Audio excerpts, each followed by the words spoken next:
Hello everyone, welcome back to my YouTube channel.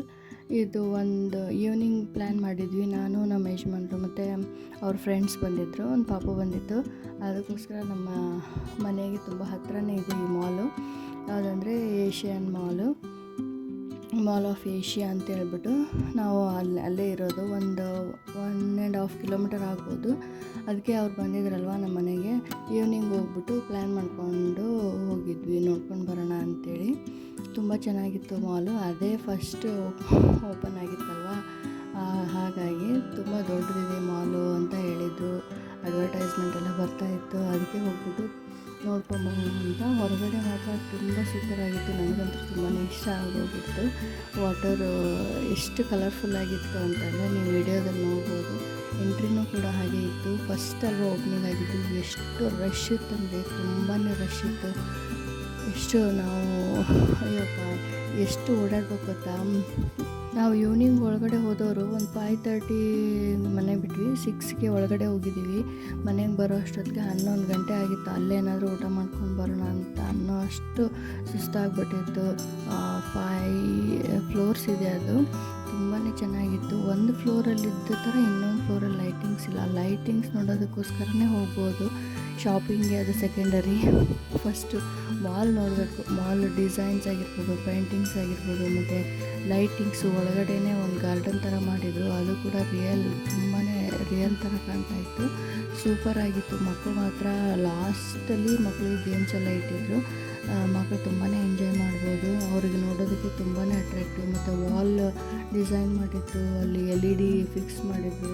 ಸೂಪರಾಗಿದೆ. ಬೆಂಗಳೂರಲ್ಲಿ mall ಮಾತ್ರ ಎಷ್ಟು ಟ್ರೆಂಡಿಂಗಲ್ಲಿತ್ತಂದರೆ ಆ ಟೈಮಲ್ಲಿ ನಾವು ಒಂದು 3 ಟೈಮ್ಸ್ ಏನೋ ಹೋಗಿದ್ದೀವಿ. ಮನೆ ಫ್ರೆಂಡ್ಸ್ ಬಂದರು ಅಂತ ಹೋಗೋದು, ಅಕ್ಕ ಬಾವರ ಜೊತೆ ಹೋಗೋದು, ಹಿಂಗೆ ಹೋಗ್ಬಿಟ್ಟು ಬಂದಿದ್ದೀವಿ. ಶಾಪಿಂಗ್ ಎಲ್ಲ ಅಕ್ಕ ಅವರೆಲ್ಲ ಏನೋ ಮಾಡಿದ್ರು ಅಂತ ಅನಿಸುತ್ತೆ. ಅಂದರೆ ಚಿಕ್ಕ ಮಕ್ಕಳು ಪ್ರಾಡಕ್ಟ್ ತೊಗೊಳ್ಳೋದಾಗಿರ್ಬೋದು. ಶಾಪಿಂಗ್ ಅಲ್ಲೆಲ್ಲ ಬ್ರ್ಯಾಂಡೆಡ್ ಕ್ಲಾತ್ಸು, ವಾಚಸ್ಸು, ಮತ್ತು ವುಮೆನ್ಸ್ ಕ್ಲಾತು, ಜೆಂಟ್ಸ್ ಕ್ಲಾತ್ ಸಪ್ರೇಟಾಗಿ, ಚಿಲ್ಡ್ರನ್ಗೆ ಕಾಸ್ಮೆಟಿಕ್ಸ್ ಆಗಿರ್ಬೋದು, ಮೇಕಪ್ ಸೆಟ್ಸು, ಈ ಥರ ಪರ್ಫ್ಯೂಮಿಂದೇ ಒಂದು ಬ್ರ್ಯಾಂಡು. ಈ ಥರ ಸೂಪರಾಗಿತ್ತು. ಮತ್ತು ಫುಡ್ ಸೆಕ್ಷನ್ ಮಾತ್ರ ಸೂಪರಾಗಿತ್ತು. ಅಲ್ಲಿ ಎಲ್ಲ ಥರದ್ದು ಎಗ್ ರೋಲ್ ಆಗಿರ್ಬೋದು, ಚಿಕನ್ ರೋಲು. ನಾನ್ ವೆಜ್ ತಿನ್ನೋರಿಗೆ, ನಾನು ನಾನ್ ವೆಜ್ ಅಷ್ಟು ಇಷ್ಟಪಡಲ್ಲ. ನಾವೆಲ್ಲ ವೆಜ್ ತಿಂತೀವಿ. ವೆಜ್ ಅಂದರೆ ಎಗ್ಗು ಇತ್ತೀಚೆಗೆ ನಮ್ಮ ಹಸ್ಬೆಂಡ್ ನನಗೆ ಸ್ವಲ್ಪ ರೂಢಿ ಮಾಡಿಸಿದ್ರು ಅಂತೇಳ್ಬಿಟ್ಟು ಎಗ್ ರೋಲ್ ಅಂದರೆ ಇಷ್ಟ ನನಗೆ. ಅದನ್ನು ತಿಂದ್ವಿ. ಅಲ್ಲಿ ಕೇಕ್ ತೊಗೊಂಡಿದ್ವಿ. ಐಸ್ ಕ್ರೀಮ್ ಸೂಪರಾಗಿರುತ್ತೆ. ಐಸ್ ಕ್ರೀಮ್ ತೊಗೊಂಡಿದ್ವಿ. ಅಲ್ಲೇ ಅದನ್ನೆಲ್ಲ ತಿಂದ್ಬಿಟ್ಟು ಅಡ್ಡಾಡಿ ನೋಡಿ ಬಂದ್ವಿ. ಲೈಟಿಂಗ್ಸ್ ಮಾತ್ರ ಸೂಪರಾಗಿತ್ತು. ಒಂದು ಫ್ಲೋರಲ್ಲಿ ಇದ್ದರೆ ಇನ್ನೊಂದು ಫ್ಲೋರಲ್ಲೇ ಲೈಟಿಂಗ್ಸ್ ಇಲ್ಲ. ಅಷ್ಟು ಚೆನ್ನಾಗಿದೆ. ನೋಡಬೇಕು, ಅಡ್ಡಾಡ್ಬಿಟ್ಟು ನೋಡಿ ಎಲ್ಲ ಎಂಜಾಯ್ ಮಾಡಿಕೊಂಡು. ನಾನಂತೂ ಫುಲ್ ವೀಡಿಯೋ ಮಾಡೋದ್ರಲ್ಲಿ ಮಗ್ನಾಗ್ಬಿಟ್ಟಿದ್ದೀನಿ. ಎಸ್ಕಲೇಟರ್ಸ್, ಯಾವ ಎಸ್ಕಲೇಟರಲ್ಲಿ ಹತ್ತಿದ್ವಿ, ಯಾವ ಎಸ್ಕಲೇಟ್ರಿಂದ ಇಳಿಬೇಕು ಒಂದು ಗೊತ್ತಾಗಲ್ಲ. ನೋಡ್ತಾ ಹೋಗೋದ್ರೇ ಮಾತ್ರ ಗೊತ್ತಾಗೋದು. ಇಲ್ಲಿ ಬಂದಿದ್ದಲ್ವ ಆಗಲೇ ಅಂತ ಅನಿಸುತ್ತೆ. ಎಲ್ಲ ಫ್ಲೋರು ಒಂದೇ ಸಮಯ ಕಾಣಿಸುತ್ತೆ. ಸೂಪರಾಗಿತ್ತು. ಹೊರಗಡೆ ಗ್ರೌಂಡ್ ಕೂಡ ತುಂಬಾ ವಿಶಾಲವಾಗಿದೆ. ಒಳಗಡೆನೂ ಕೂಡ ಅಷ್ಟೇ. ಶಾಪಿಂಗ್ ಆಗಿರ್ಬೋದು, ನೋಡೋದಕ್ಕಾಗಿರ್ಬೋದು. ಅದು ಆವಾಗ ತಾನೇ ಓಪನ್ ಆಗಿರೋದ್ರಿಂದ ಎಲ್ಲರೂ ಶಾಪಿಂಗಿಗೆ ಅಂತ ಬಂದಿರೋದಕ್ಕಿಂತ ಅದ್ರ ಒಳಗಡೆ ಸ್ವಲ್ಪ ಎಂಜಾಯ್ ಮಾಡಿಬಿಟ್ಟು ನೋಡಿಕೊಂಡು ಮಾಲ್ ಹೇಗಿದೆ ಅಂತ ನೋಡ್ಕೊಂಡು ಹೋಗೋಕೆ ಬಂದಿರೋರೇ ಜಾಸ್ತಿ ಅನ್ನೋ ಥರ ಇತ್ತು. ಸೂಪರಾಗಿತ್ತು ಮಾತ್ರ. ಎಲ್ಲರೂ ಗುಂಪಾಗಿ ಬಂದುಬಿಟ್ಟಿದ್ರು ಅಂತ ಅನಿಸುತ್ತೆ. ಮೇಲ್ಗಡೆಯಿಂದ ಒಂದು ವ್ಯೂ ಮಾಡಿದ್ದೀನಿ. ಎಲ್ಲ ಎಸ್ಕಲೇಟರು ಒಂದೇ ರೌಂಡಲ್ಲಿ ಕಾಣಿಸ್ತಾ ಇತ್ತು.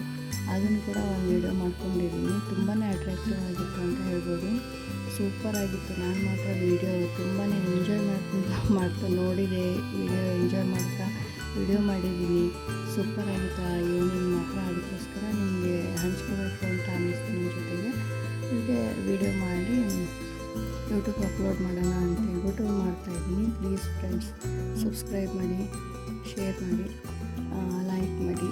Thank you so much for watching. ಹೀಗೆ ನನ್ನೆಲ್ಲ ವೀಡಿಯೋಸು ನೋಡ್ತಾ ಹೋಗಿ. ಬೆಂಗಳೂರು ಲೊಕೇಶನಲ್ಲಿ ನಾವೆಲ್ಲೆಲ್ಲಿ ಹೋಗಿದ್ದೀವಿ, ಏನೇನು ಮಾಡಿದ್ದೀವಿ, ಎಲ್ಲ ವೀಡಿಯೋನೂ ಹಾಕಿದ್ದೀನಿ. ನೋಡಿ ಸಪೋರ್ಟ್ ಮಾಡಿ. Bye. Thank you so much.